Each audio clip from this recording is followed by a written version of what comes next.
Hello কাছের বন্ধুরা, আসসালামু আলাইকুম। কেমন আছো সবাই? আশা করি অনেক ভালো আছো। আমি আজকে অনেক অনেক অনেক উপকারী একটি ভিডিও নিয়ে হাজির হলাম তোমাদের জন্য। আশা করি অনেক ভালো লাগবে। রান্না করতে করতে রান্নাঘরে এরকম তেল চিটচিটে হয়ে যায়, অনেক বোরিং একটা জিনিস। এটা আমার খুবই বাজে লাগে। আর যেহেতু আমি টুকটাক ভিডিও নেই রান্না বান্নার, তো আমার সবসময় কিচেনটা একদম নিট অ্যান্ড ক্লিন রাখতে হয়।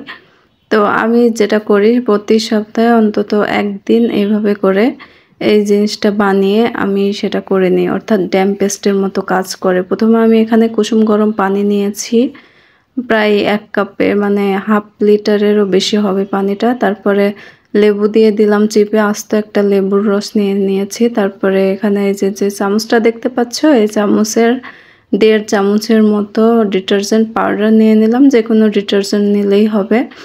আর হচ্ছে সোডা নিয়ে নিলাম, যে সোডাটা হচ্ছে খোলা কিনতে পাওয়া যায়, ওইটা নিয়ে নিলাম এই একই মেজারমেন্টে 1.5 চামচ।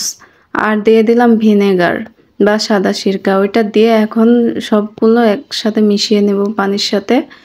আর মিশিয়ে নেওয়ার পরেই যেটা হয়ে যায় শুরু, একদম ধোঁয়া উঠতে থাকে। এটা দেখে কোনো ভয় পাওয়ার কিছু নাই। এটা হচ্ছে যারা কেমিস্ট্রিতে রসায়ন নিয়ে পড়েছো, সায়েন্স নিয়ে, তারা অবশ্যই এইটার কারণ জানতে পারবে। তো এইটা হচ্ছে একদম পুরোপুরি একটা ড্যাম পেস্ট হয়ে গিয়েছে। এখন আমি এটা সেঁকে নিলাম, যেহেতু হচ্ছে লেবুর লাম্পসগুলো ছিল। আর আমি যেটা দিয়ে স্প্রে করব এটাতে বেঁধে যাবে, যার কারণে আমি সেঁকে নিলাম। এখন আমি এগুলো সেঁকে নিয়ে একটা বোতলে ভরে নিচ্ছি।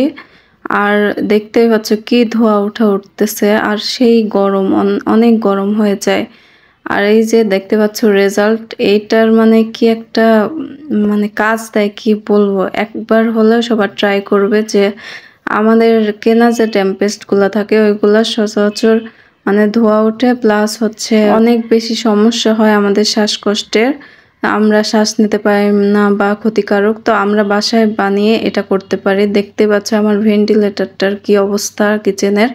তারপরে হচ্ছে আমার জানালার উপর কি একটা বাজে অবস্থা হয়েছিল, অনেক দিন মোছা হয়নি আমি অনেক ব্যস্ততার কারণে। তারপরে চুলা দিয়ে আশেপাশের যে ওয়ালটা ছিল ওইগুলা দিয়ে আমি সব স্প্রে করে 5 মিনিট, জাস্ট 5 মিনিট রেখে দিয়েছিলাম।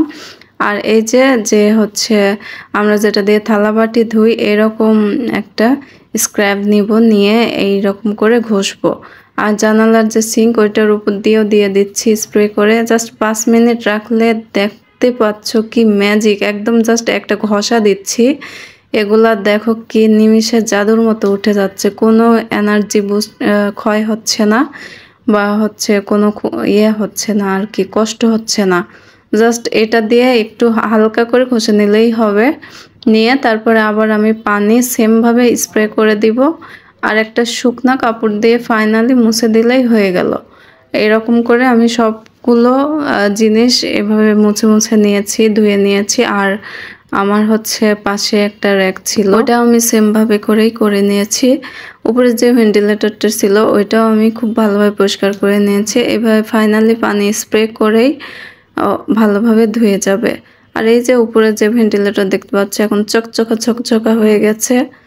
আর জানালাগুলোও দেখতে পাচ্ছ কি পরিষ্কার। আর এই যে আমার মশলাদানির যে র্যাকটিও আমি পরিষ্কার করে নিয়েছি। আশা করি এটি অনেক উপকারে আসবে, একবার হলেও ট্রাই করবে। টিল দেন, আল্লাহ হাফেজ।